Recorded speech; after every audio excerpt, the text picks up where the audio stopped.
There is a photograph that most people have never paused to truly consider. It was taken in 2013 on a barren stretch of Red Sea coastline about 119 kilometers south of the Suez Canal. The location is called Wadi al-Jarf, and when French archaeologists Pierre Tallet and Gregory Marouard first brushed the sand from the ancient papyrus scrolls they found there, they had no idea they were holding the closest thing we would ever have to a time machine. Not a portal to alien civilizations or lost Atlantean engineers, but something far more remarkable. A daily work journal written by a man named Mira, who supervised a crew of about 40 boatmen during the 26th year of Pharaoh Khufu's reign. That places the document at approximately 2560 BC, and its contents describe, in the unhurried language of administrative routine, the transportation of white limestone blocks from the Tura quarries to the Giza plateau by boat. The diary mentions round trips every 10 days, shipments of roughly 30 blocks per journey, each weighing between 2 and 3 tons. It references the Lake of Khufu, an artificial harbour at Giza, and it names Khufu's half-brother Ankh-Khaf as the overseer of the entire construction operation. Let that settle for a moment. This is not a mythological text. It is not a religious document requiring interpretation. It is a logbook, the kind of record a modern shipping company might keep, only written in hieratic script on papyrus that has survived 45 centuries. And it tells us without ambiguity that Egyptian workers were building the Great Pyramid during Khufu's reign, using boats and ramps and human labour organised into rotating shifts. Tonight we are going to explore the question that has captivated humanity for millennia. Who really built the pyramids? We will examine the archaeological evidence, the alternative theories, and the reasons why this debate refuses to die despite one of the most thoroughly documented construction projects in ancient history. But I want to be clear about something from the beginning. The goal here is not to tell you what to believe. The goal is to show you what the evidence actually says, where legitimate scholarly disagreements exist, and where popular theories diverge from the physical record. You can make your own decisions about what seems most plausible, and if you drift into sleep along the way, that is perfectly fine. The story will keep unfolding, and perhaps some fragment of it will settle into your dreams. Before we continue, if these kinds of long-form explorations help you unwind, a like helps share this with others who might need it tonight. Let me take you to a place that changed everything we thought we knew about the pyramid builders. About 400 metres south of the Sphinx, beneath the shadow of what archaeologists call the Wall of the Crow, lies a settlement that most tourists never see. It was discovered in December 1988 by American archaeologist Mark Lehner, and over the following decades it has yielded evidence so comprehensive that it has essentially rewritten our understanding of how the pyramids were constructed and, more importantly, by whom. The site is called Hayt el Ghurab, which means Wall of the Crow in Arabic, and it spans more than 7 hectares. That is larger than 17 American football fields. What Lehner and his colleagues found there was not the squalid camp of enslaved labourers that 19th century imagination had conjured.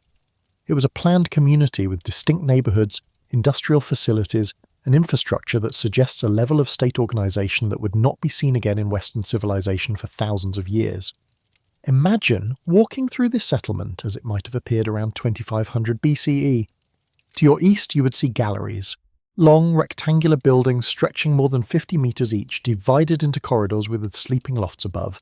These housed the rotating crews of seasonal workers, men who came from farming villages across Egypt during the annual flood season, when agricultural work was impossible. To your west you would find something unexpected: bakeries. Not small household ovens, but industrial-scale facilities with thousands of conical bread moulds arranged in rows. Archaeologists recovered the remains of bread production capable of feeding an entire workforce, along with brewing facilities producing beer, the staple beverage that served both as nutrition and as a form of payment. The animal bones tell their own story. Faunal analysis by Richard Redding at the University of Michigan revealed quantities of cattle bone that astonished the research team.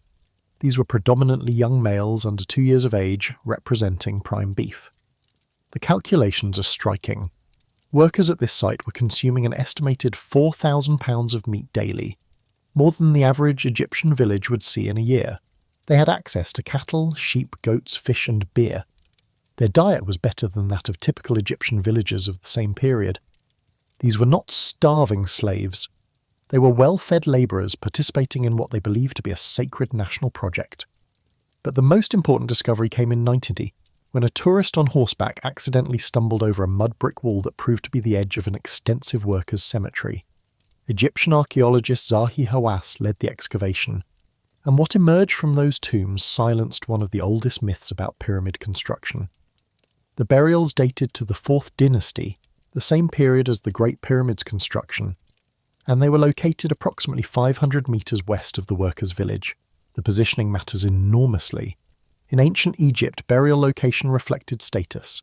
Slaves were not buried near their kings. Yet here were workers interred within sight of the monuments they had built, with graves, goods including pottery, tools, shabti figurines, beer jars and bread loaves for the afterlife.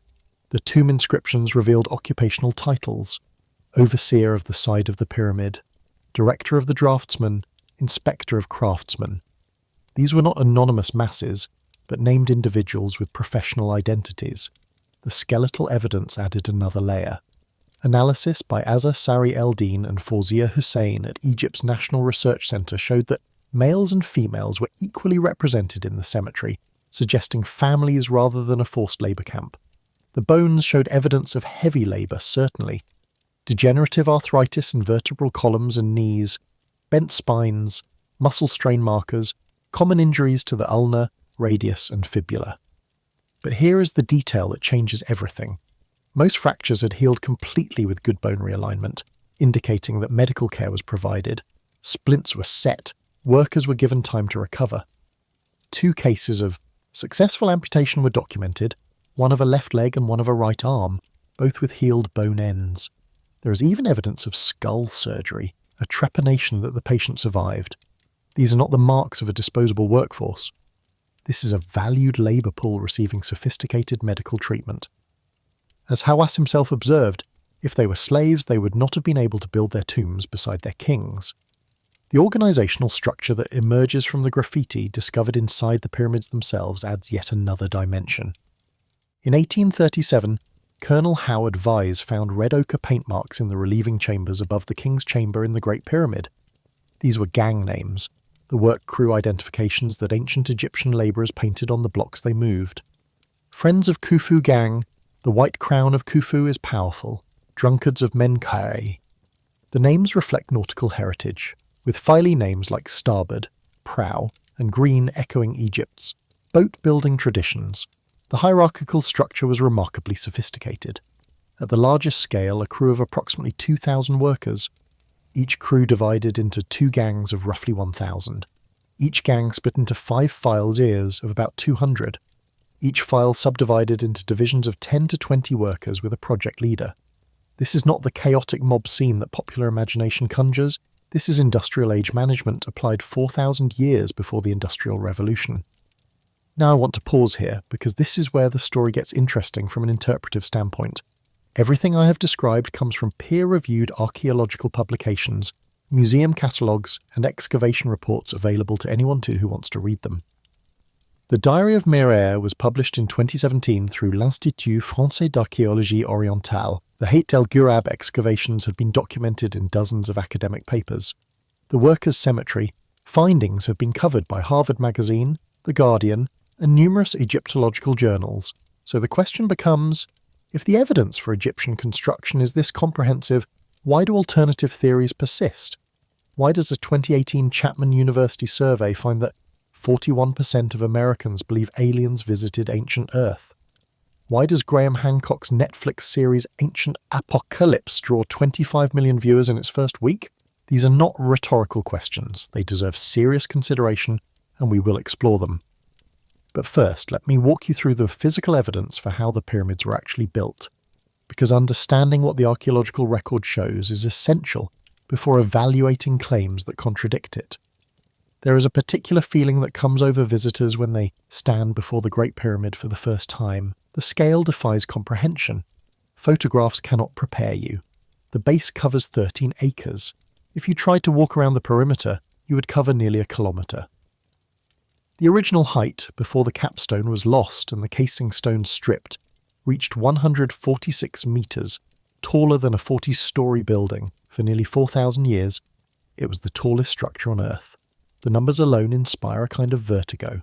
2.3 million stone blocks, average weight of 2.5 tons each. though some in the king's chamber weigh as much as 80 tons, total mass of approximately 6 million tons, volume of 2.5 million cubic meters, built in roughly 20 years, which means blocks were placed at a rate of one every few minutes, continuously, year after year, for 2 decades. When you hear those numbers, the instinct to reach for extraordinary explanations becomes understandable. How could Bronze Age people achieve this? Where did they find the workers? How did they lift multi-ton blocks to such heights? The questions feel urgent, and the answers provided by mainstream archaeology can seem inadequate, dry, unsatisfying compared to the mystery the monument itself evokes. But here is what I want you to consider as you settle into the story. The feeling that ancient accomplishments require supernatural explanation often says more about us than about them. We live in an age of machines. We assume large-scale construction requires large-scale machinery. When we try to imagine building without excavators and cranes and hydraulic lifts, we find ourselves confronted by our own inability to conceive of alternatives. The ancient Egyptians did not share our assumptions. They possess something we have largely lost, an understanding of what organised human labour can achieve when sustained over time and motivated by purposes beyond profit. Their available resource was not machinery but people, thousands of people, fed and housed and coordinated by a state apparatus whose administrative sophistication we are only beginning to fully appreciate. The developmental sequence of Egyptian tomb architecture tells a story of incremental innovation spanning roughly 70 to 100 years. It begins with the mastaba, a flat-roofed rectangular structure built of mud brick over an underground burial chamber. These were the standard royal burial forms during the First and Second dynasties. They represent the primordial mound of creation in Egyptian cosmology, the first land to emerge from the waters of chaos.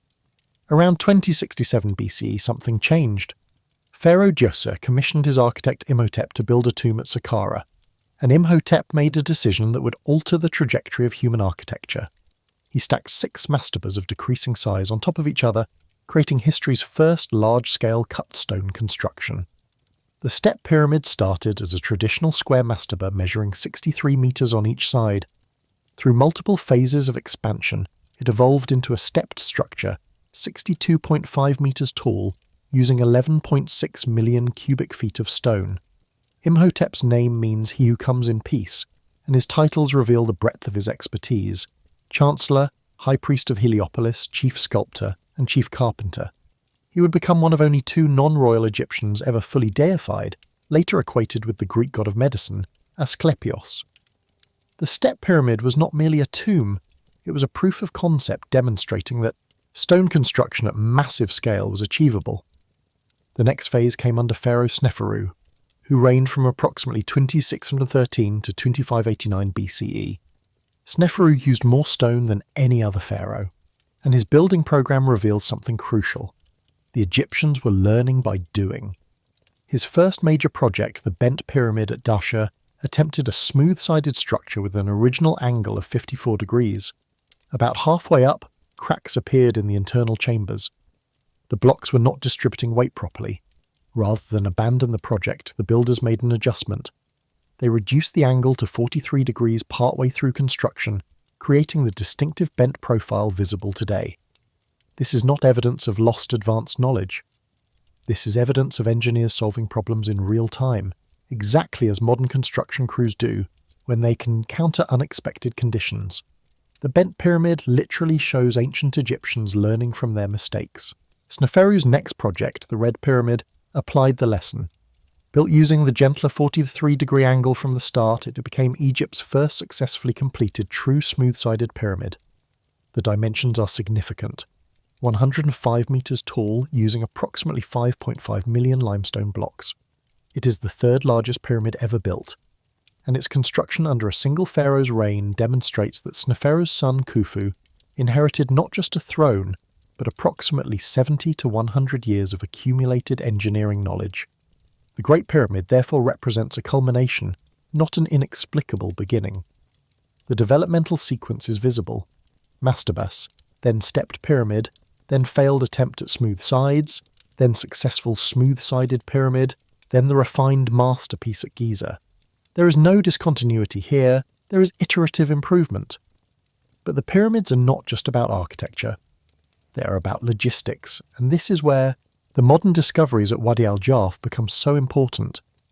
The Diary of Mir documents the movement of stone from Tura to Giza, but the supply chain extended much further. The granite used in the king's chamber and the great granite beams above it came from Aswan, approximately 800 kilometers to the south. In 2024, research by Haider Shisha at Aix-Marseille University using satellite radar identified a previously unknown branch of the Nile, 64 kilometers long, half a kilometer wide, and at least 25 meters deep, that flowed within miles of the pyramid sites. The channel dried up approximately 4,200 years ago due to drought, but during the Old Kingdom, it would have allowed boats carrying granite to reach Giza directly from the south. This discovery explains something that has puzzled engineers. Moving multi-ton blocks overland across desert requires enormous effort. Moving them by water is relatively simple. The ancient Egyptians understood this, which is why the Diary of Mir focuses so heavily on boat logistics. But what about the actual lifting of stones once they arrived? This is where the most active scholarly debate occurs, and I want to be careful here to distinguish between mainstream archaeological uncertainty and fringe speculation. Egyptologists agree on the fundamentals. Huge stones were carved from quarries using copper tools, transported by boat and sledge, then lifted using ramps and levers. The Great Pyramid took approximately 20 years to build during Khufu's reign. What they disagree about is the specific ramp configuration. The external straight ramp theory has been largely discredited. The math simply does not work. A ramp maintaining a walkable 7-degree slope to reach the pyramid's full height would need to be approximately 1 mile long and would require more material than the pyramid itself. Mark Lehner and Frank Müller-Römer proposed an external spiral ramp that would reduce volume, significantly wrapping around the pyramid's exterior as it rose. This remains plausible but creates geometric challenges at the corners. French architect Jean-Pierre Houdin developed between 1999 and 2007 a theory of an internal spiral ramp. His proposal suggests workers built an external ramp for the lower 30% of the structure, then switched to an internal ramp with a 7-degree slope for the upper portions. The evidence he points to includes a notch visible on the northeast corner at approximately 270 feet, an L-shaped room discovered behind that notch by Bob Breyer during 2008 National Geographic filming, a 1986 French microgravimetric survey showing spiral, low-density patterns inside the pyramid, and the 2017 Scan Pyramids project detecting a void that matches his predictions. Academic reception is mixed. David Jeffries at University College London called it far-fetched. Bob Breyer at Long Island University actively supports it. The debate continues. In 2018, a joint team from the University of Liverpool and the French Institute for Oriental Archaeology discovered a 4,500-year-old ramp system at Hatnub in the Eastern Desert. The features included a central ramp flanked by 2 staircases with post holes up to half a metre in diameter, a steep 20% plus slope far steeper than previously thought possible, and a rope and post system acting as a force multiplier. This proves Egyptians had sophisticated hauling technology during Khufu's reign, though scholars note the Hatnub ramp was used for alabaster quarrying, which differs from limestone pyramid construction. A 2014 study by Daniel Bonn at the University of Amsterdam, published in Physical Review Letters, demonstrated that wet sand with approximately 5% water content reduces sledge friction by nearly half. The famous tomb of Jehuti Hotep painting from circa 1880 BCE shows a figure pouring liquid onto sand in front of a sledge. This was once thought purely ceremonial. We now understand it as practical technique. Mark Lehner's own experiments using tafla, a calcareous desert clay, showed that 12 men could pull a 2-ton block on a wetted track with great ease. The tool marks left at ancient quarry sites also tell their own story. At Tura, at Aswan, at the quarries south of the Sphinx, you can see the characteristic patterns left by copper chisels and dolerite pounders. These marks have been studied, measured, and compared to the tools archaeologists have recovered from worker settlements. The match is precise.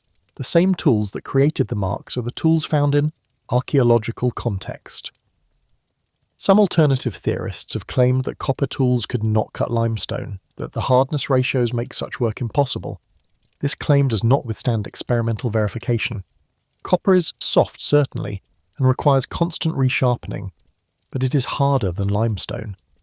Archaeological experiments conducted by Dennis Stocks and others have demonstrated that copper saws, assisted by abrasive sand, can cut granite, let alone softer limestone. The techniques work. They are slow, labour-intensive, and require constant tool maintenance, but they work. The evidence for how copper tools were used includes not only the recovered tools themselves, but the residue they left behind. Copper oxides have been found in cut marks on Egyptian stone. The green patina is distinctive. No alternative tool material leaves the same chemical signature. The stone remembers what was used to cut it. I want to pause here and address something that runs beneath many alternative theories about ancient construction. There is often an assumption, sometimes stated and sometimes implicit, that ancient peoples were somehow less capable than modern peoples, that they could not have achieved great things without assistance, whether from aliens, from lost civilizations, or from some other external source. This assumption is worth examining carefully. The humans who built the pyramids were biologically identical to us.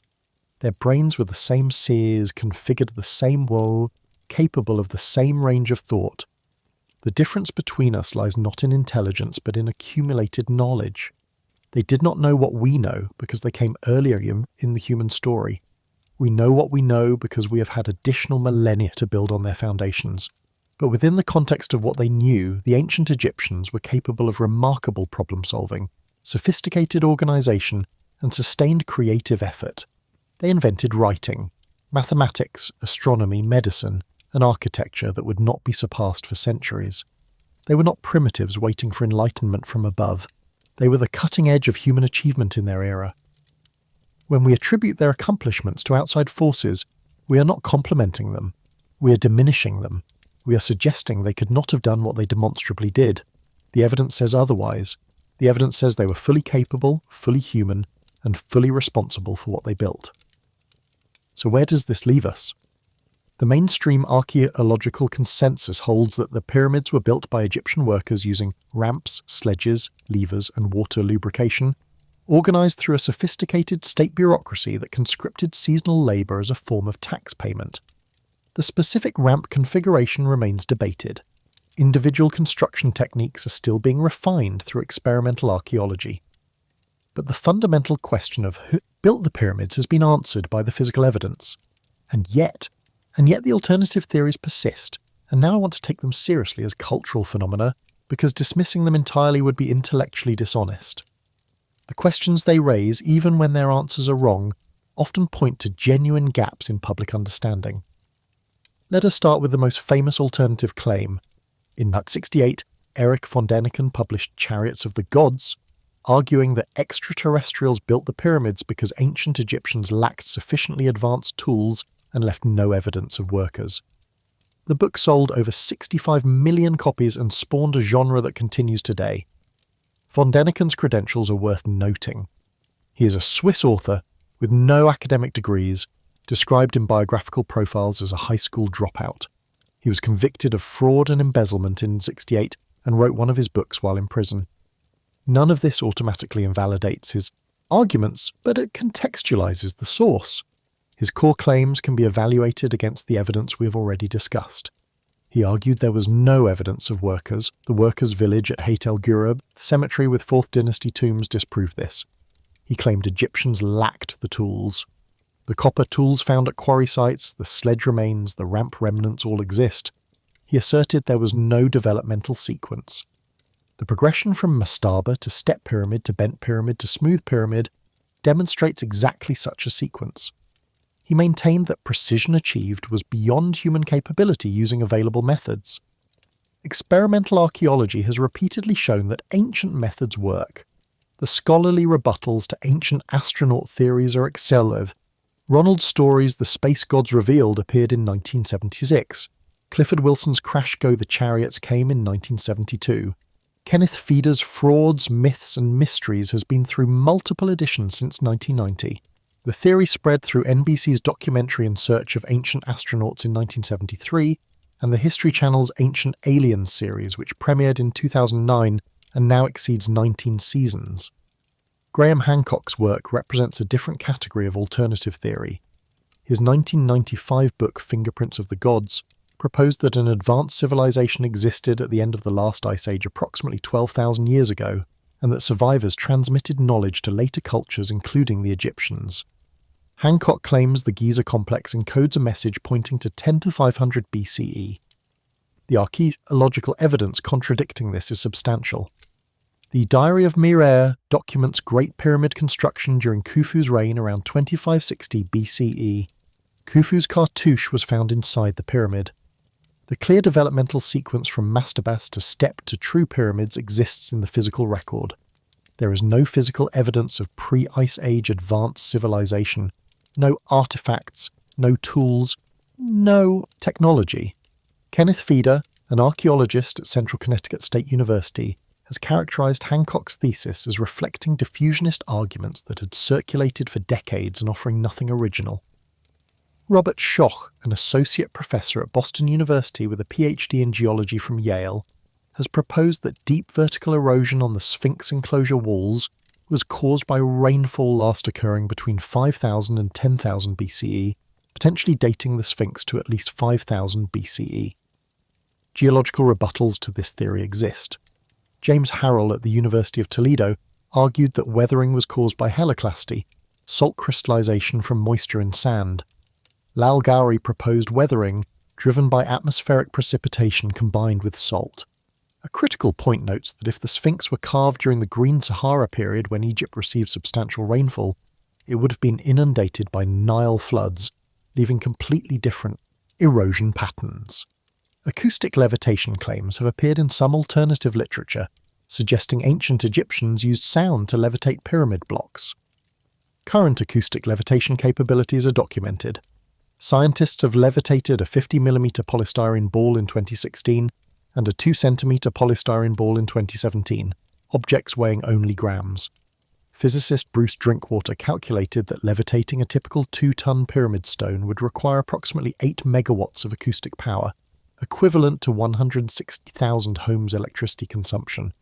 This is physically impossible with any known or conceivable ancient technology. Now here is where I want to slow down because there is something important happening beneath the surface of these theories that deserves examination. Flora Anthony, an Egyptologist, observed a troubling pattern. No one questions how medieval European peasants living in filth without basic sanitation built intricate cathedrals.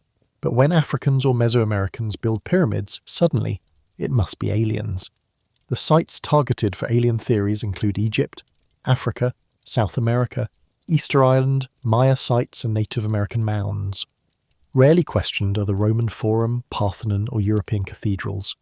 This is not necessarily conscious racism in every individual believer, but the pattern exists and has been documented by scholars including Julien Benoit at the University of the Witwatersrand. Why is it so hard for some to acknowledge that ancient non-European civilizations could create intricate structures? The answer, as uncomfortable as it is, often boils down to assumptions about which peoples possessed sophisticated capabilities and which did not. The history of pyramid theories itself reflects changing attitudes about Egypt and its place in world civilization. In the 19th century, European scholars were beginning to grapple with the implications of Egyptian antiquity. The pyramids were far older than any European monument. Their sophistication challenged assumptions about the superiority of Greek and Roman civilization. Various responses emerged. Some scholars embraced diffusionism, the theory that all sophisticated culture originated in a single center and spread outward. Egypt often served as that center, credited with inventing civilization and exporting it elsewhere. This at least acknowledged Egyptian capability, though it denied independent development to other ancient cultures. Others reached for external explanations. Perhaps the Egyptians had inherited their knowledge from Atlantis, the legendary continent Plato described. Perhaps they had received instruction from a more advanced race now vanished. These theories allowed acknowledgement of the pyramid's sophistication while locating that sophistication's source elsewhere. When Erich von Däniken introduced the ancient astronaut hypothesis in 1968, he was building on a tradition extending back at least a century. The specific claim, extraterrestrial visitors, was new.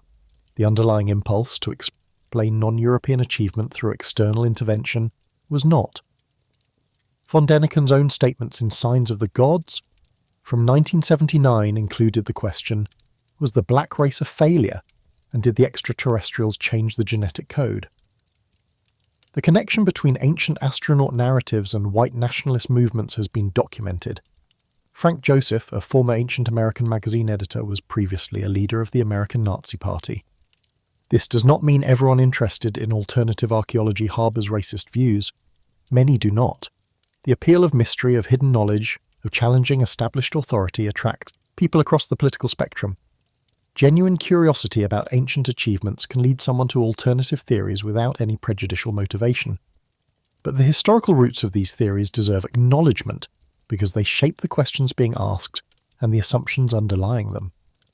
When someone asks how could primitive Egyptians have built the pyramids, the word primitive carries weight.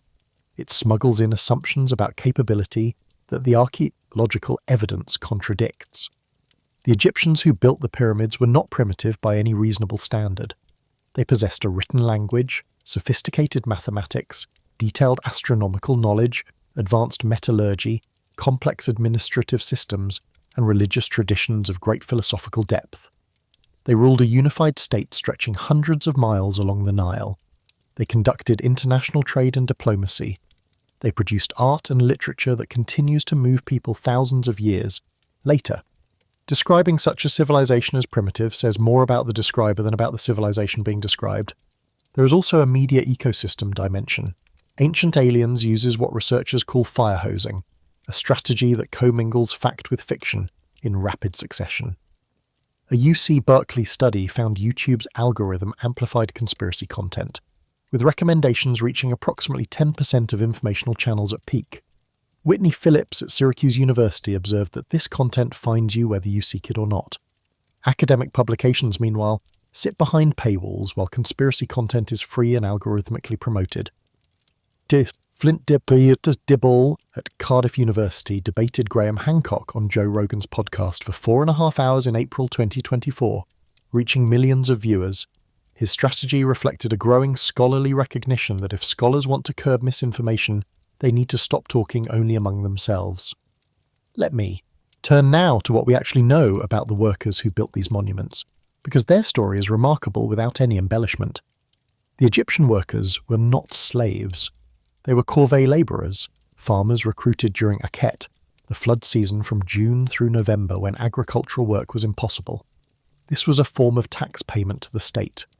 Evidence for the corvée system includes administrative records of labour tax collection from the Pyramid era, an inscription from Wayne at Abydos documenting conscription from the same pool as soldiers, payment records in the Wadi al-Jarf papyri showing workers received bread, beer, grain and meat, rotating shifts of 3 to 4 months before workers returned home, and a 2-tier workforce with approximately 5,000 permanent skilled craftsmen year-round and 15,000 to 25,000 rotating labourers seasonally. Mark Lehner compared the project to Amish barn raising. Workers participated in what they believed was a sacred national project ensuring cosmic order and their pharaoh's eternal life. This is not to romanticise forced labour. Corvée systems are coercive by modern standards, but the comparison to chattel slavery misrepresents the historical reality. Let me take you deeper into the workers' world for a moment, because the details humanise what otherwise becomes abstract. The rotating workers came from villages throughout Egypt. They brought with them regional identities, local custom, and the skills of agricultural communities. Many had never seen the Nile Delta or the desert plateau of Giza. The Pyramid Project was likely the most extraordinary experience of their lives, a pilgrimage to the centre of the world where the gods touched earth. The graffiti they left reveals something touching. Gang names expressed not just organisational identity, but pride and humour. The Drunkards of Menkaure suggests workers who knew how to enjoy their beer rations, the Friends of Khufu. Gang indicates identification with the pharaoh they served. These names were painted on blocks that would be sealed inside the pyramid, never seen by outsiders, only by the workers themselves and presumably by the gods. They were claiming their place in eternity, marking their contribution to a project they believed would last forever. The workers' village at Hayt el Ghurab shows evidence of leisure as well as labour. Gaming pieces have been recovered, suggesting that after the day's work ended, men played senet and other board games. Musical instruments appear in the archaeological record. The community had temples and shrines where religious observances took place. Life was not merely survival between work shifts, it was life, with its social dimensions and pleasures and moments of rest. The families who lived permanently at the site, the skilled craftsmen and overseers, raised children there. The cemetery includes infant burials alongside adult remains. People were born at Giza, grew up watching the pyramid rise and died there, returned to the earth in the shadow of the monument they had helped create. Their descendants may have continued the work, passing knowledge from parent to child across generations. The permanent workforce maintained institutional knowledge across the decades of construction. They knew which stone fractured unpredictably and which held firm under pressure. They knew how to set angles, how to check levels, how to coordinate the movement of massive blocks through narrow spaces. This accumulated expertise was the invisible infrastructure without which the visible pyramid could not have been built. When a pharaoh died, the urgency of construction intensified. The tomb needed to be ready to receive the body. But if the pharaoh lived long, as Khufu apparently did, the pace could be measured, methodical, focused on quality rather than speed. 20 years of careful work produces results different from frantic construction under deadline. Pressure. The Great Pyramid's precision suggests the luxury of time. The radiocarbon evidence confirms the Old Kingdom timeline. 2 major studies have been conducted. The 1984 project funded by the Edgar Cayce Foundation sampled Old Kingdom monuments and found dates averaging 374 years earlier than historical dates, but still within the expected era. The discrepancy is explained by the old wood problem. Pyramid builders consumed whatever wood they could find for fuel, including ancient trees. The 95 David H. Koch Foundation project tested over 450 organic samples from 33 monuments at 3 independent laboratories. Results showed dates 100 to 200 years older than historical estimates, again attributable to old wood consumption. Mark Lehner noted that the giant stone pyramids represent a major consumption of Egypt's wood cover during the early Old Kingdom.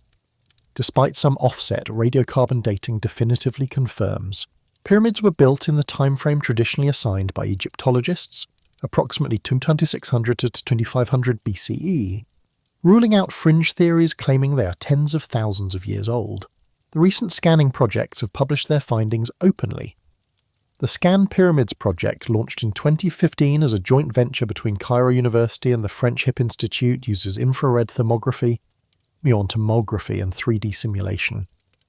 Major published discoveries include the Big Void, announced in November 2017 in Nature, the first major inner structure found since the 19th century, at least 30 metres long, located above the Grand Gallery, and detected by 3 independent teams using 3 different technologies.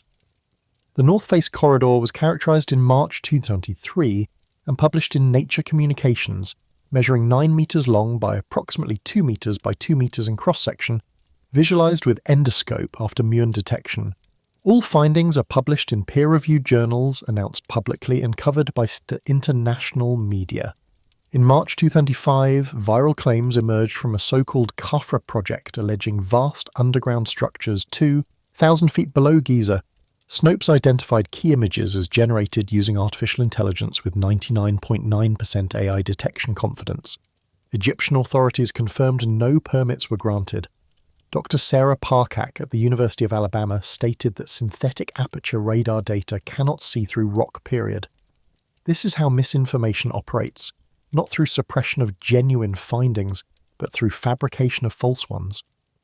The cover-up narrative inverts reality. Archaeological findings are published in peer-reviewed journals, exhibited in museums, and increasingly available online. What is being suppressed is not evidence of aliens or lost civilizations. It is the remarkable truth that Bronze Age humans, without extraterrestrial help, organized the largest construction projects in human history through ingenuity, labor, and faith. I want to address one more dimension of this topic before we begin to close, and it concerns what the pyramids actually tell us about human nature. The real story, the one supported by physical evidence, is that a civilization organized itself so effectively it could feed, house, and coordinate tens of thousands of workers. It developed new engineering solutions in real time, adjusting angles when cracks appeared. It created a bureaucratic infrastructure sophisticated enough to rotate seasonal labor, while maintaining a core of permanent skilled craftsmen. It provided medical care to injured workers, set bones, performed amputations, and conducted skull surgery with survival rates that impress modern physicians. It built monuments so precisely aligned and so massively scaled that they would not be surpassed for millennia. And it did this so that a single person could live forever. The pyramids are not evidence of what humans could not do.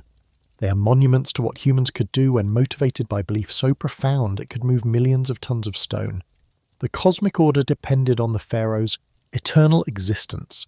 Every block placed was an act of maintaining the universe itself. That is more extraordinary than any alien visitation could be. It tells us something profound about human capacity for organization, for faith, for the transformation of landscape in service of ideas. The pyramids are evidence of what we could do, and what we could convince ourselves mattered enough to justify doing. The workers who hauled those blocks, who ate that beef and drank that beer, who were buried within sight of the monuments they raised, were not passive instruments of unknown forces. They were participants in what they believed to be cosmic necessity. Their gang names, painted in red ochre on stones deep inside the pyramid where no one would ever see them, were not labels assigned by overseers. They were identities claimed with pride. The friends of Khufu gang, the drunkards of Menkaure. These men named themselves, and their names survive 45 centuries later as testimony to their role in eternity. There is a particular kind of wonder that comes from recognizing our own ancestors in their full capability. It is different from the wonder of imagining alien engineers or lost Atlantean technology. It is the wonder of continuity, of recognizing that the same species that built the pyramids eventually built cathedrals and skyscrapers and space stations. The thread runs unbroken from Imhotep stacking mastabas at Saqqara to the engineers calculating load-bearing structures today. The pyramids are not mysteries requiring supernatural explanation. They are monuments to human ambition, human organization, and human belief. The mystery they pose is not how they were built, but why we find it so difficult to credit our ancestors with building them. As the night deepens and these thoughts begin to blur at the edges, I want to leave you with an image. Imagine standing at Giza at dawn, before the tourist buses arrive. The light comes pink and gold across the desert, and the pyramids emerge from shadow like they have emerged from shadow every dawn for 45 centuries. The workers who built them are long dust. The pharaohs they served are mummies in museums. The theological system that motivated the construction has been dead for 2,000 years, but the stones remain. They will remain long after our own civilizations have crumbled, and in that durability is a message not about gods or aliens, but about us.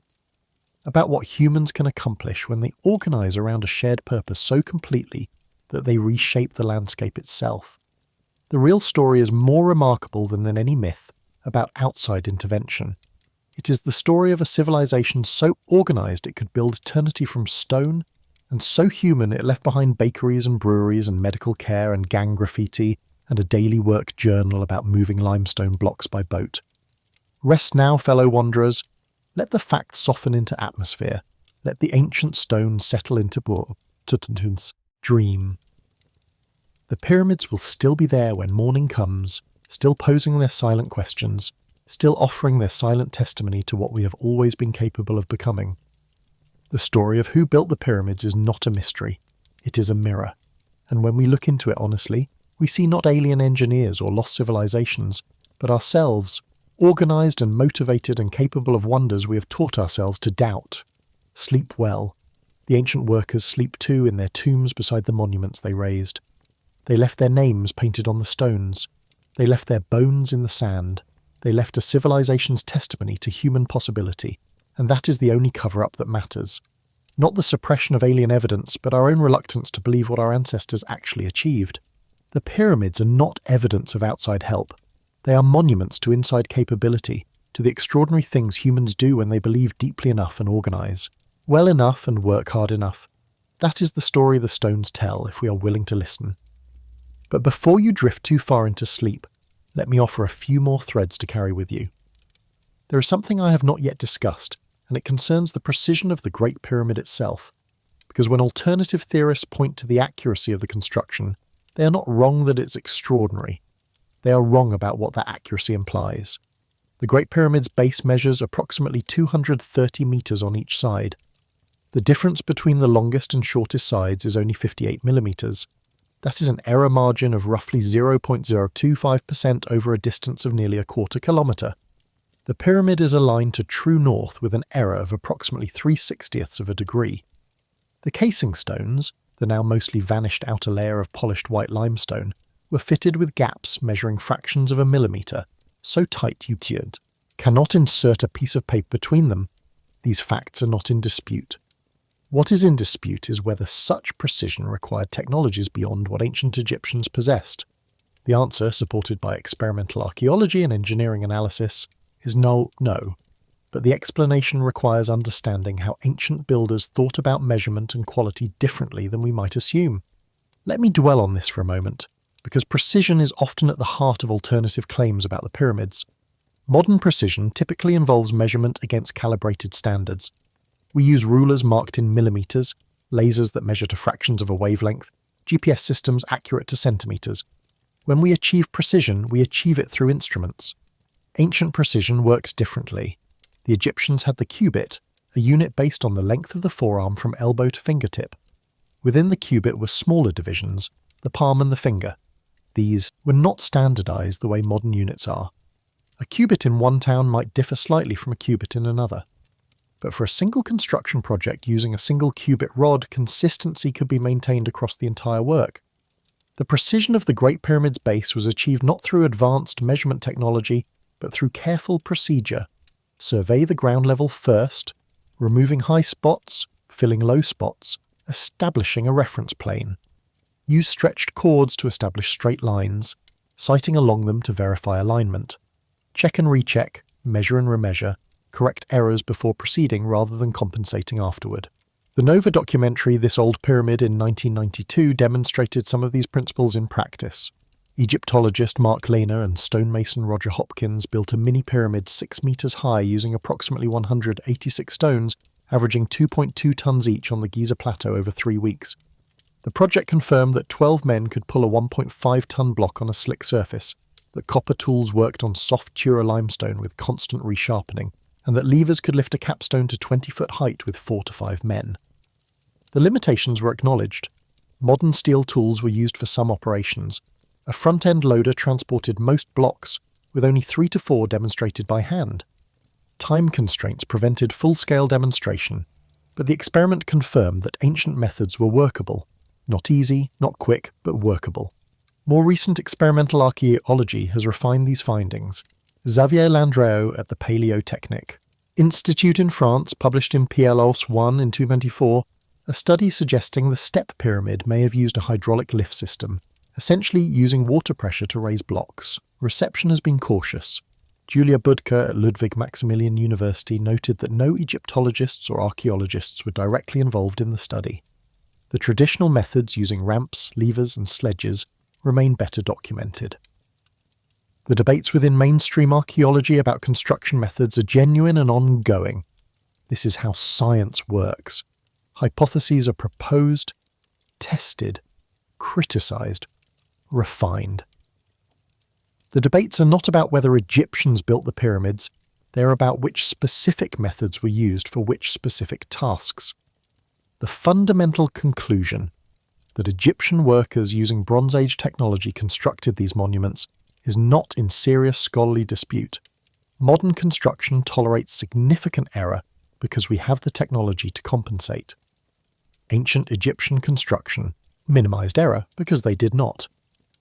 When you are moving blocks that weigh multiple tons and fitting them without the ability to make fine adjustments after placement, you achieve precision on the ground before lifting rather than correcting mistakes afterward. The exactitude of the Great Pyramid is not evidence of superior technology. It is evidence of a methodology optimized for the limitations of available tools. Consider the alignment to true north. The Egyptians had no compasses. They had no GPS. What they had was the night sky, patient observation, and time. Several methods could achieve the documented accuracy.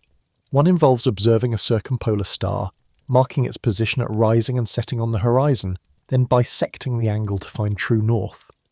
Another involves using a plumb line and careful geometric construction based on solar shadows at the equinox. Neither requires advanced technology. Both require meticulous attention over extended periods. The pyramid's base was likely levelled using water, Channels cut around the perimeter and filled with water establish a perfectly horizontal reference line. The Egyptians understood water's behaviour. The Nile's annual flood had taught them hydrology for millennia before the first pyramid was conceived. There is also something I want to address about the evolution of pyramid construction that rarely appears in popular discussions. The Egyptians did not only succeed, they also failed, and their failures are as instructive as their successes. We have already discussed Sneferu's bent pyramid, which required mid-construction angle adjustment, but there are other examples that reveal a civilization learning through trial and error. The Maiden Pyramid, also attributed to Sneferu or possibly his predecessor Huni, represents what appears to be a step pyramid converted into a true pyramid, and it partially collapsed. The outer casing fell away, likely during the construction process or shortly after. Archaeological debris around the base suggests catastrophic structural failure. Some scholars believe this disaster directly influenced the conservative angle chosen for the Red Pyramid that followed. Within the Great Pyramid itself there are 3 chambers, and their sequence suggests changing plans. The original burial chamber appears to have been an unfinished subterranean room carved into bedrock below the pyramid's base. A second chamber, misleadingly called the Queen's Chamber, sits higher in the superstructure but also appears unfinished. Only the King's Chamber, highest of the 3 and accessed via the Grand Gallery, was completed as intended. Why 3 chambers? The most plausible explanation is that construction took so long that plans evolved. Perhaps the subterranean chamber was abandoned due to ventilation difficulties.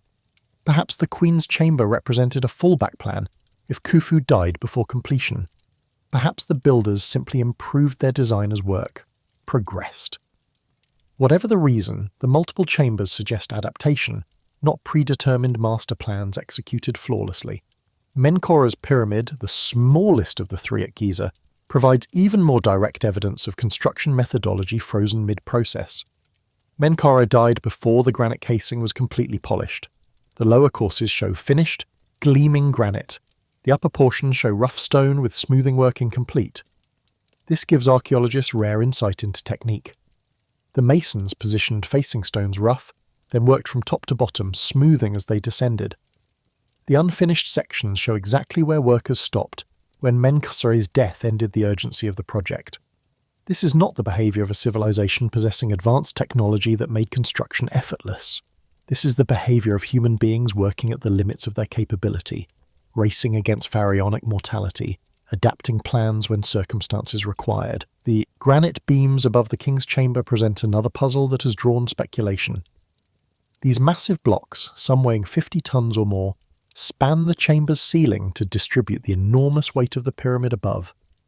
How were 50-ton granite blocks lifted 100 metres into the air? The honest answer is that we do not know the specific method with certainty, but the honest answer is also that several methods are plausible. One theory involves counterweight systems in the Grand Gallery, using the descending worker's weight to lift ascending blocks. Another proposes specially constructed lifting frames. Another suggests the blocks were manoeuvred up the interior galleries as the pyramid rose, before the passages were completed. What we can say with confidence is that the methods need not have been beyond Bronze Age capability. The Romans, 1500 years later, moved comparably massive objects using only human and animal power with clever application of leverage and mechanical advantage. The Egyptian builders had centuries of accumulated expertise by the time the Great Pyramid was attempted. They had moved large stones for the Step Pyramid, for the failed experiment at Maiden, for the Bent Pyramid, for the Red Pyramid. They had learned what worked. Let me take you somewhere else now, somewhere quieter and older, to consider what the archaeological record tells us about how the Egyptians themselves understood what they were building. The pyramid was never merely a tomb. It was a resurrection machine. The ancient Egyptian understanding of death differed fundamentally from modern Western concepts. Death was not an ending, but a transition requiring elaborate preparation. The body had to be preserved because the Ka, the life force, needed it as an anchor. The tomb had to be provisioned because the Ba, the personality, needed sustenance. The correct rituals had to be performed because the Akh, the transfigured spirit, needed release. The pyramid's shape itself carried theological meaning. Some scholars interpret it as representing the rays of the sun solidified in stone. Others see the primordial mound of creation, the first land to emerge from the waters of chaos. Still others connect it to the Benben stone, the sacred meteorite kept at Heliopolis as a symbol of the god Ra. The precise interpretation varies, but the essential point is consistent. The pyramid was not arbitrary geometry, it was sacred architecture encoding cosmic principles. The pyramid texts, the oldest religious texts in the world, appear first in the Pyramid of Unas, last pharaoh of the 5th dynasty around 2350 BCE. These inscriptions cover the walls of the burial chamber and antechamber, providing spells for the pharaoh's journey through the afterlife. The language is dense, archaic, and strange. Some passages describe the pharaoh ascending to heaven on a ladder of light. Others invoke protection against snakes and scorpions. Still others detail the pharaoh's transformation into a star. These texts were the culmination of ritual tradition extending back centuries before they were first written down. By the time of the Great Pyramid, approximately 200 years earlier, the underlying beliefs were already ancient. The workers moving those blocks understood themselves as participating in cosmic maintenance. The pharaoh's eternal life was not merely political convenience, it was the linchpin of universal order. This context matters because it answers a question alternative theories often raise. Why would ancient peoples invest such enormous resources in building tombs? The question assumes modern values about death and monuments. For the 4th dynasty Egyptians, the pyramid was not wasteful expenditure. It was essential infrastructure for the continuation of the cosmos. I want to spend some time now with the quarries, because they are often overlooked in discussions of pyramid construction, and they tell their own remarkable story. The bulk of the Great Pyramid's material, approximately 2.3 million blocks averaging 2.5 tons each, came from local limestone quarries on the Giza plateau itself. You can still see the ancient quarry face immediately south of the Sphinx. The tool marks are visible. The stepped extraction pattern shows how workers cut down into the bedrock in layers, removing block after block until they had excavated enormous volumes of stone. The technique involved cutting channels around each block using copper tools, then driving wooden wedges into the base and wetting them to expand and crack the stone free. Copper is soft compared to iron or steel, and it requires constant resharpening. The Egyptians maintained armies of tool sharpeners whose sole job was keeping the quarrymen supplied with functional implements. Archaeological evidence from Tura and other quarry sites includes the remains of sharpening stations and piles of copper debris from tool refurbishment. The fine, white limestone that cased the exterior came from the Tura quarries on the east bank of the Nile. This stone was prized for its luminous whiteness and could be polished to a gleam visible for miles. Transporting it required crossing the river, which is where the diary of Merer becomes so valuable. Inspector Mirror's records show exactly how this was done. Boats, organised shipping schedules, coordination between quarry and construction site. The granite came from Aswan, 800 kilometres south. Granite is much harder than limestone and requires different extraction methods. The Egyptians used dolerite pounders, hard spherical stones used to pound channels into the granite surface through persistent striking. This was slow, brutal work. The unfinished obelisk at Aswan, which cracked during extraction and was abandoned, shows the pounder marks covering its surface, testimony to the labour involved. The logistics of moving granite blocks weighing 40 to 50 tons from Aswan to Giza strains modern imagination, but the Nile made it possible. Float the blocks downstream during the annual flood when the river was highest and current strongest. The newly discovered ancient Nile branch, dried up for over 4,000 years, would have brought boats within easy sledge distance of the construction site. Once at Giza, the blocks faced a final journey from the harbour to the pyramid. This is where the water lubrication technique becomes crucial. Experiments have repeatedly demonstrated that wet sand reduces friction dramatically. A team of workers pulling sledges over wet clay or wet sand can move multi-ton loads with manageable effort. The scale of the workforce, thousands of labourers available during the flood season, meant that dozens of teams could operate simultaneously. The lifting of blocks up the pyramid remains the most debated element. But here I want to introduce something that often gets lost in the focus on construction methods. The pyramid was not built to a deadline measured in months. It was built over approximately 20 years, the length of Khufu's reign. That changes the mathematics considerably. 2.3 million blocks divided by 20 years is 115,000 blocks per year. Divided by 300 working days, that is roughly 383 blocks per day. Divided by a workforce of 20,000, that is 1 block per 52 workers per day. The numbers become achievable, not easy, not without enormous coordinated effort. but achievable with Bronze Age technology and organizational capability the Egyptians demonstrably possessed.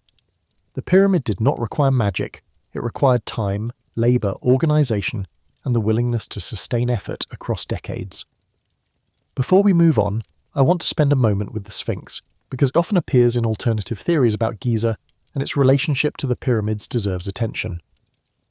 The Great Sphinx crouches in a depression cut from the bedrock of the Giza plateau, facing due east toward the rising sun. Its body is leonine, 240 feet long and 66 feet high.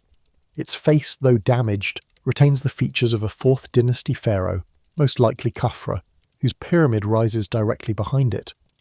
The headdress is the nemes, the striped cloth worn by Egyptian royalty. The uraeus, the cobra symbol of divine authority, once projected from its forehead. The Sphinx was carved from a single outcrop of limestone, the same stone that was quarried to build the pyramids.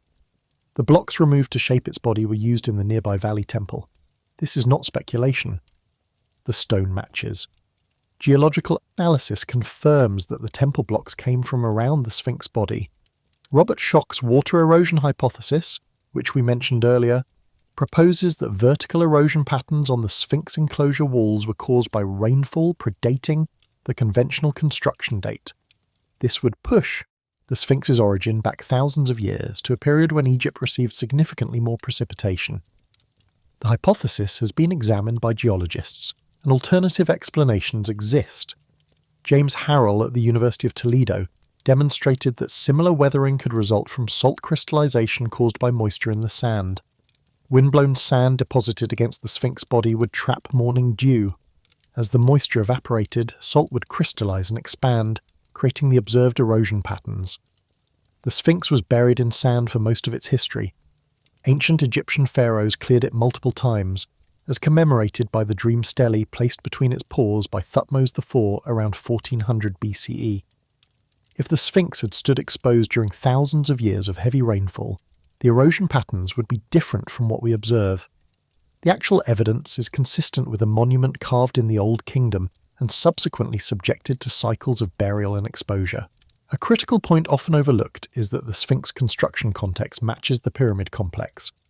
The Valley Temple associated with the Sphinx uses the same architectural style and construction techniques as other 4th dynasty monuments. The causeway, the temple, the Sphinx itself form an integrated complex. Dating the Sphinx to a much earlier period requires explaining why it fits so seamlessly into a 4th dynasty building program.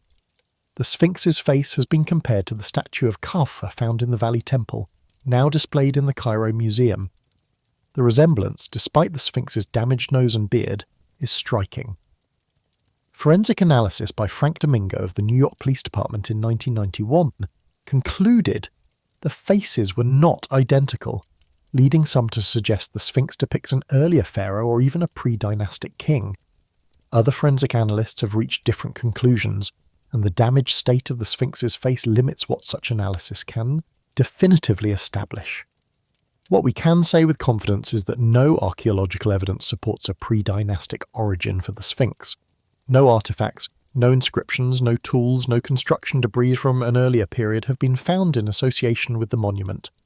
The dream stele placed by Thutmose IV mentions the Sphinx in relation to Khafra, though the hieroglyphs are damaged and interpretation is debated.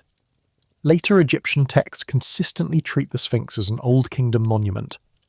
The mystery the Sphinx poses is not who built it, but how its meaning evolved over the millennia of Egyptian civilization. Originally, perhaps a guardian figure, lion-bodied to embody power, it later became associated with the sun god Horus, and later still with the Greek concept of the Sphinx as a riddling creature.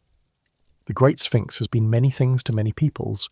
What it was not, as far as evidence indicates, was a monument from a lost Ice Age civilization.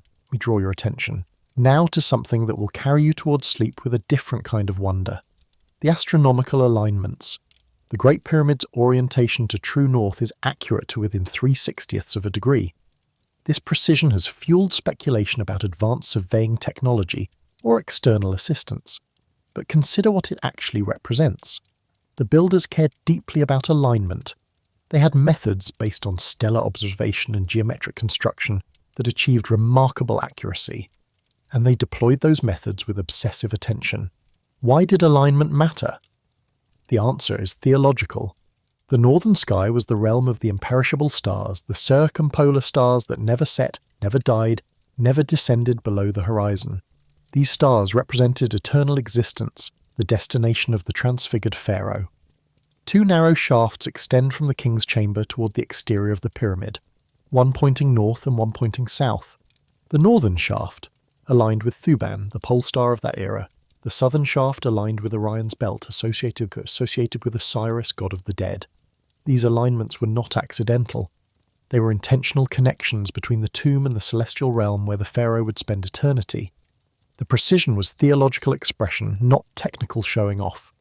Recent analysis suggests the alignment to true north may have been achieved by observing two specific stars, Kochab in Ursa Minor and Mizar in Ursa Major, as they crossed the meridian. The error in the Great Pyramid's alignment, tiny as it is, matches what this method would produce at the date when construction began. This is not proof, but it is consistent with purely astronomical methods available to careful observers without telescopes or technology beyond their documented capabilities. The Great Pyramid's base perimeter divided by twice its height yields a number remarkably close to pi. Alternative theorists have cited this as evidence of mathematical knowledge beyond what Bronze Age peoples should possess, but the relationship may have emerged organically. If the builders measured height using a rolling drum and base using stretched cord, the drum's circumference would automatically introduce the pi relationship. This does not prove that was their method. It demonstrates that the apparent encoding of pi need not imply advanced mathematical understanding. Similar arguments apply to the alleged encoding of the golden ratio, the dimensions of Earth, or other mathematical relationships claimed by various researchers. The pyramid is a large geometric object with many measurable dimensions. Given enough measurements and ratios to examine, coincidental relationships are statistically likely to appear. This does not mean the relationships are meaningless, only that their presence does not necessarily indicate intentional encoding. The honest position is uncertainty. The Egyptians may have known more mathematics than surviving texts document. They may have embedded deliberate relationships we do not fully understand, or the apparent relationships may be artifacts of geometry combined with human pattern seeking. The physical evidence does not resolve this question definitively. What the evidence does show is that the pyramid's primary purpose was religious, not mathematical. It was built to ensure the pharaoh's eternal existence. Any mathematical sophistication it contains served that goal. Let me carry you now into the deeper darkness of the pyramid's interior, where the air is still and the stone presses close, and the voice of the modern world cannot follow. If you were to enter the Great Pyramid today, you would pass through a tunnel cut in the 9th century by workmen of Caliph al-Ma'mun, seeking treasure they never found. This tunnel bypasses the original entrance, hidden high on the north face and sealed with plug stones that still block the ascending passage. Beyond the forced entrance, you enter the descending passage, a corridor dropping at a 26-degree angle into the bedrock beneath the pyramid. The subterranean chamber lies at the bottom, roughly 100 feet below ground level. The room is rough, its ceiling oppressively low, its far end opening onto a short horizontal passage ending abruptly in nothing. This chamber appears unfinished. The floor is uneven. No inscriptions decorate the walls. Whatever purpose it originally served, the builders abandoned it. Return up the descending passage and look for the junction where the ascending passage begins. This is normally sealed, but Al-Mamun's tunnel lets you slip past. The ascending passage climbs at the same angle the descending passage fell, a mirror rising where the other fell. At its end, the Grand Gallery opens, a corbelled masterpiece of ancient engineering, 47 metres long, over 8 metres high, its walls stepping inward in 7 courses of polished limestone. Walking up the Grand Gallery, you feel the pyramid's mass bearing down. The stones above you weigh millions of tons. The architecture channels your movement, drawing you upward toward the king's chamber, where Khufu's sarcophagus stands, empty now, carved from a single block of granite so large it must have been installed before the chamber was completed. Above the king's chamber are 5 relieving chambers stacked to distribute the pyramid's weight and prevent the ceiling from collapsing. The topmost is gabled, diverting force outward. It is in these chambers that Howard Vied found the gang Graffiti, the work crew names daubed in red ochre on stones never meant to be seen. These relieving chambers have been scanned with ground-penetrating radar, muon detectors, and thermal imaging. The big void discovered in 2017 lies above the Grand Gallery, its exact function unknown. Perhaps a construction ramp, perhaps a stress-relieving space, perhaps something else entirely. The pyramid keeps its secrets. And this brings me to something I want to address directly: the claim that Egyptologists suppress findings or refuse to investigate. The Scan Pyramids project is an international collaboration between Cairo University, the French Chip Institute, and multiple other institutions. It uses the most advanced non-invasive imaging technologies available. Its findings are published in Nature, one of the most prestigious scientific journals in the world. The Big Void discovery was announced publicly, covered by media globally, and celebrated as a major breakthrough. The Egyptian Ministry of Antiquities grants permits to researchers from around the world. Excavations at Giza, Saqqara, Luxor, and dozens of other sites involve international teams publishing their results in peer-reviewed journals, accessible through university libraries and increasingly online. What gets suppressed is not archaeological findings. What gets suppressed is misrepresentation, fabrication, and claims made without evidence. The Khafra project claims that went viral in March 2025, alleging vast underground structures detected by satellite radar, were debunked not by suppression, but by verification. The images were generated by artificial intelligence. The claims were fabricated. Legitimate radar cannot penetrate thousands of feet of rock. The cover-up narrative inverts reality to create a sense of forbidden knowledge. It suggests that mainstream science hides truths to protect institutional power. But the mainstream scientific findings about the pyramids are public, published, accessible. The ancient Egyptians built these monuments. The evidence is overwhelming. No cover-up is required because no inconvenient truth is being hidden. What is being promoted, algorithmically amplified, and monetized is not suppressed truth but manufactured mystery. Alternative theories about the pyramids are not persecuted. They are incredibly commercially successful. Graham Hancock's books sell millions of copies. Ancient Aliens has run for nearly 20 seasons. The History Channel, Netflix, YouTube, and social media platforms have turned alternative archaeology into an entertainment industry generating billions of dollars. If there is a cover-up, it is the covering up of the actual evidence by content that generates more engagement than peer-reviewed archaeology. The excitement of aliens and lost civilizations outperforms the slower satisfaction of understanding what humans actually achieved. And now, as the hour grows late and the story begins to wind toward its close, I want to leave you with one more thread to hold as you drift towards sleep. The Great Pyramid has stood for 45 centuries. It was already ancient when the Greeks visited and called it a wonder.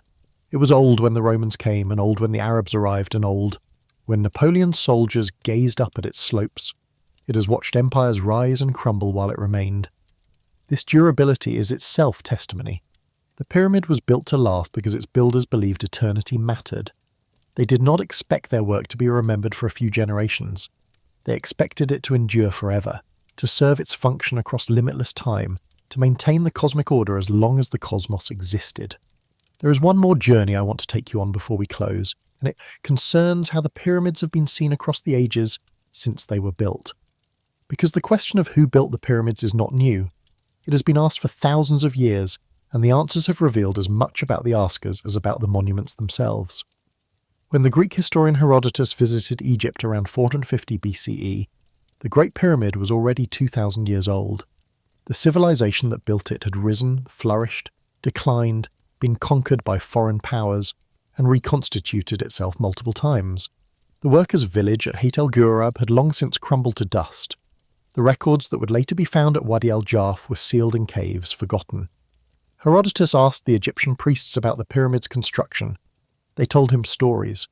100,000 workers had laboured in 3-month shifts. Construction took 20 years. The labourers ate radishes, onions, and garlic. Herodotus recorded it all, though he added his own scepticism about some details. What interests me is what Herodotus did not record. He did not express amazement that the Egyptians could have built such a structure. He did not reach for supernatural explanations. He accepted, apparently without difficulty, that this was an Egyptian monument built by Egyptian labour. The question for him was not could they have done it, but how exactly did they do it? The same basic acceptance appears in later ancient sources. Diodorus Siculus, writing in the 1st century BCE, described the construction process in some detail. Pliny the Elder mentioned the pyramids in his Natural History. None of these authors seemed to doubt Egyptian authorship.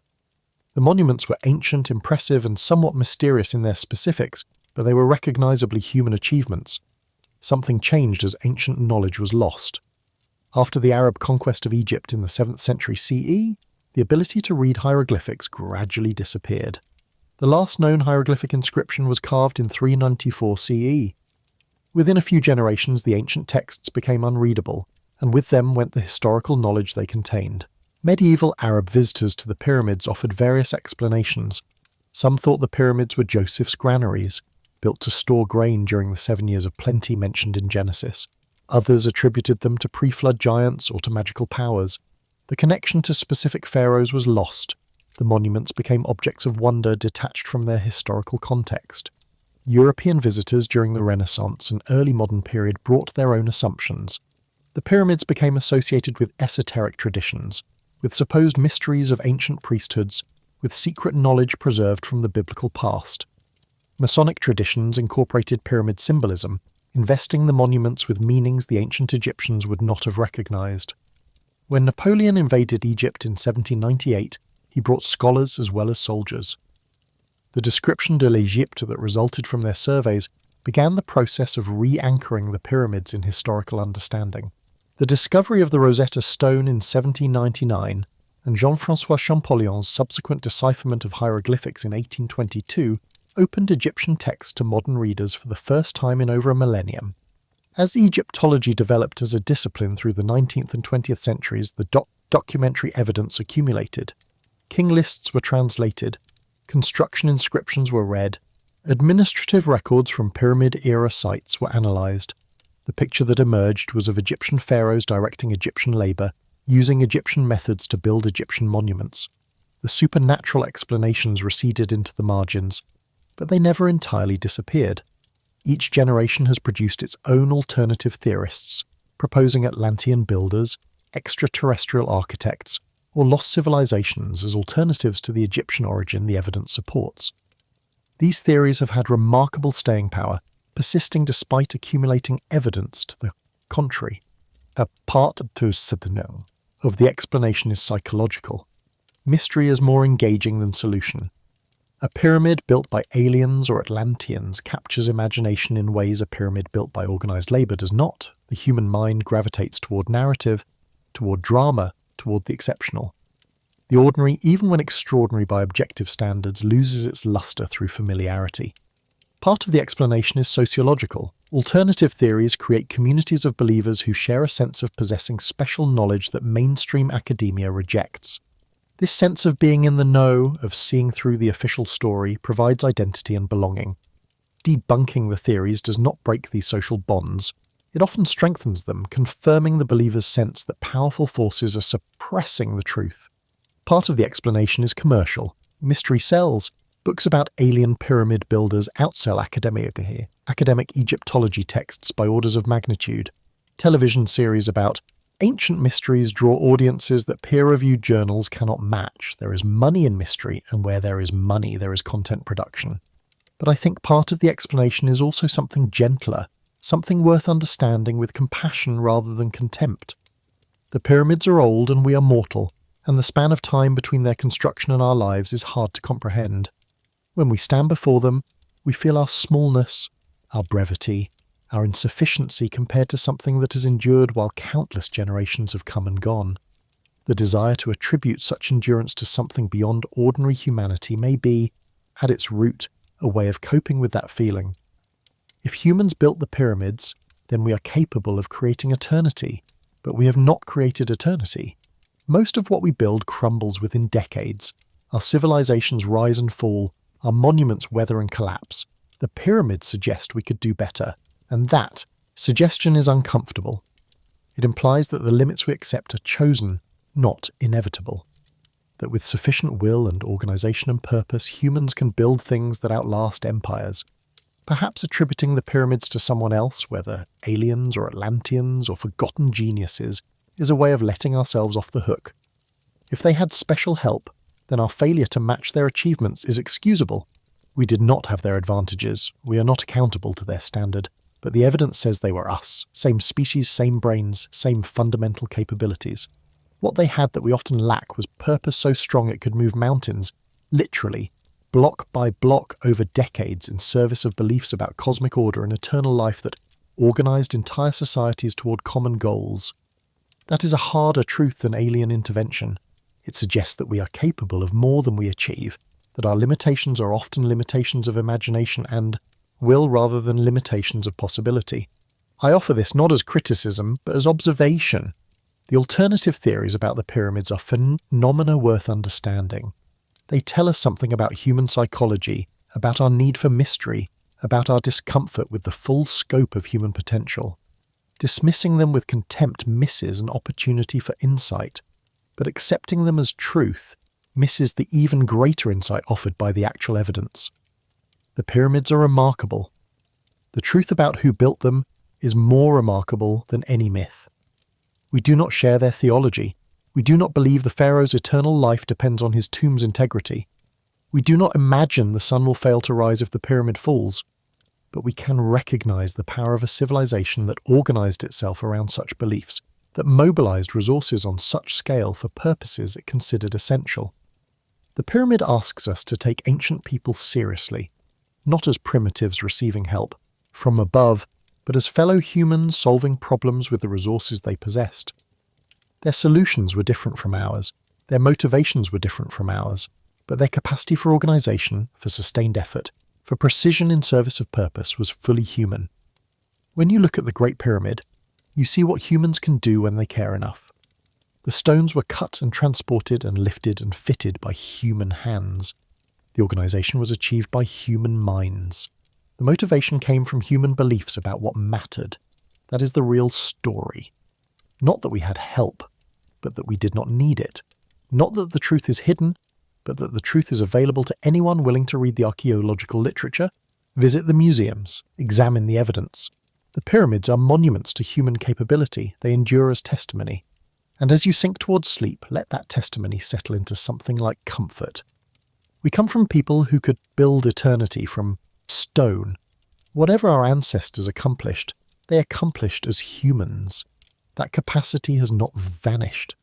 It runs in your blood as surely as it ran in the blood of the workers who painted their gang names on blocks deep inside the pyramid, claiming their place in eternity.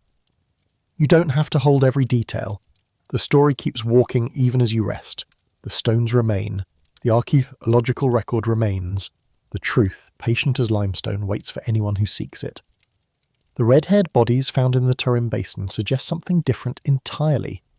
A migration pattern rather than a construction workforce. And these matters are complex enough to deserve their own exploration another time. For now, let us rest with what the evidence from Giza itself tells us, and what it tells us is a story of human beings working within the constraints and possibilities of their me, creating something that has outlasted nearly everything else their civilization produced. The kings who commissioned the pyramids are dust. The gods they worshipped are forgotten except by scholars. The language they spoke died out 2,000 years ago and was lost until modern decipherment recovered it. Their cities have crumbled, their temples have fallen, their statues have been broken by time and weather and the hammers of those who came after. But the pyramids remain, the shape endures, the stone remembers. There is something worth considering in that persistence. The Egyptians built for eternity because they believed eternity mattered. We build for the moment because we believe the moment is all we have. Perhaps both perspectives contain truth. Perhaps the pyramid builders were right that some things are worth creating with permanence in mind, and perhaps we are right that change is the only constant and adaptation our primary virtue.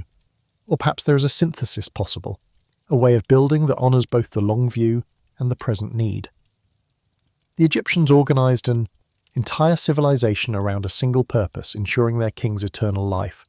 We have not yet discovered a purpose around which we could organise with comparable intensity. Perhaps that is our loss. Perhaps it is our freedom. Perhaps it is both. The pyramids do not answer these questions. They only raise them. They stand at the edge of the desert like questions carved in stone, asking us what we believe, what we value, what we would be willing to build and maintain across generations. The answer the ancient Egyptians gave was clear. They believed cosmic order required their pharaoh's eternal existence, and they built accordingly. Whether we agree with their beliefs is beside the point. What matters is that they had beliefs strong enough to move millions of tons of stone, and they moved them. What beliefs do we hold with comparable conviction? What would we build that might last 45 centuries? What purpose would justify organising our societies, our labour, our resources toward goals that extend beyond our individual lifetimes? These are not questions I can answer for you. They are questions the pyramids ask of everyone who sees them, everyone who contemplates the scale of the achievement and the passage of time since it was accomplished. Perhaps the greatest gift the pyramids offer is not the answer, but a question about purpose, about meaning, about what we are willing to create and sustain. The ancient builders answered that question for themselves. We must find our own answers, but for tonight, let the questions rest. Let the stones hold their silence. Let the desert keep its secrets, those that remain, and let the ones already revealed settle into something like understanding. You have travelled far tonight, through quarries and villages, through tombs and texts, through theories and evidence, through wonder and skepticism. The journey is not over. It never really ends. Each discovery leads to new questions, each answer opens new mysteries, and the pyramids remain as they have remained for millennia, patient as the stones they are built from. The workers who raised them are long gone, but their work endures. The pharaohs who commissioned them are dust, but their ambition still shapes the horizon. The civilization that created them has passed, but something of its spirit survives in every effort to understand, to explain, to marvel at what humans can achieve. We are their inheritors, whether we acknowledge it or not. The capacity for organisation, for sustained effort, for creating things that outlast us runs in our species. The pyramids are proof. Whatever else they mean that we can do extraordinary things when we care enough to try. Hold that thought as you drift towards sleep. We come from people who built eternity. Their blood runs in our veins. Their capacity lives in our hands. What we do with that inheritance is ours to decide. Sleep well, fellow wanderers through history. The ancient builders rest too in their tombs beside the monuments they raised. Their work endures, their names endure, and somewhere in that endurance is a message about what we are and what we have always been capable of becoming. The story of pyramid research is not finished. New discoveries continue to emerge, new technologies reveal previously hidden details, and each generation of archaeologists adds to our understanding. The Diary of Merer was discovered only in 2013. The big void inside the Uas Great Pyramid was confirmed only in 2010. The ancient Nile branch was mapped only in 2024.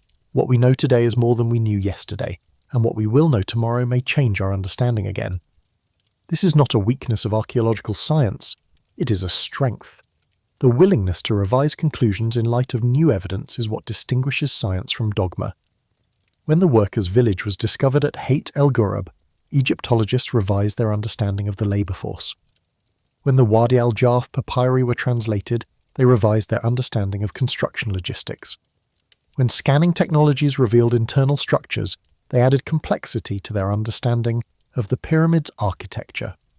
The cover-up narrative suggests that new discoveries threaten mainstream archaeology, that Egyptologists fear what might be found. The reality is the opposite. Archaeologists celebrate new discoveries because they do exactly what scientists hope for. They add information, they prompt new questions, they advance understanding. The Big Void was announced in Nature with great fanfare. The ancient Nile branch was published in Communications Earth and Environment and covered by media worldwide. There is no suppression.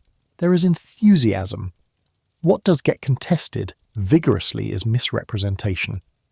When someone claims the pyramids were built by aliens and offers no evidence, Egyptologists push back.